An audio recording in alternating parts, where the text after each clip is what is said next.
25 जून हमारे जीवन में बार बार इसलिए आता है कि हम यह याद रख सकें कि वो अहंकारी शासक, जब भी कभी कोई राजा, लोकतंत्र में अगर कोई अपने को राजा मान लेता है और उसका अहंकार और उसकी व्यक्ति की आकांक्षा जनता और समाज से ऊपर हो जाती है, तो ये जनता उसको पदच्युत कर देती है, नीचे रौंद देती है, उतार देती है, उखाड़ के फेंक देती है। सिंहासन खाली करो, जनता आती है, ये आवाज़ एक एक घर से निकलती है और उनको अपना घर तक नसीब नहीं होता। यहाँ तक कि न्यायालय ने भी 6 साल के लिए इनको किसी भी राजनीतिक पद और चुनाव लड़ने तक से रोक दिया था। एक ऐसी राजनीतिक दल की शक्ति की पार्टी जिनके लोग आज अपने जेब में संविधान को लेके घूम रहे हैं, संविधान की किताब को लेके घूम रहे हैं।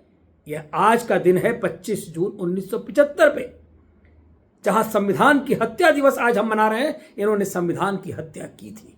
यह याद दिलाने के लिए कि कोई भूले नहीं कि लोकतंत्र में यह दिन बहुत महत्वपूर्ण है। स्वर्णिम अक्षरों में इस दिन को याद किया जाना चाहिए, क्योंकि कभी भी कोई अहंकारी शासक ना बने। कोई शासक, उसका अपना अहंकार, अपना अहम इतना ऊपर ना हो जाए कि वह देश से भी अपने को ऊपर मानने लगे। सारी संविधानिक शक्तियों को सील कर दिया गया था, न्यायालय को भी बंद कर दिया गया था, समाचार पत्र छप नहीं सकते थे और न जाने कितने पत्रकारों को गायब कर दिया गया जिनका पता ही नहीं चला।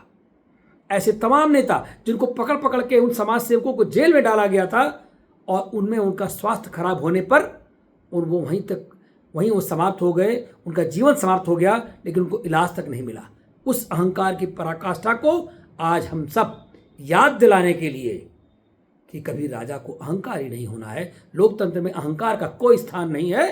यह जनता का स्थान है। जैसे जनता आदेश देती है सिंहासन खाली करो, जनता आती है।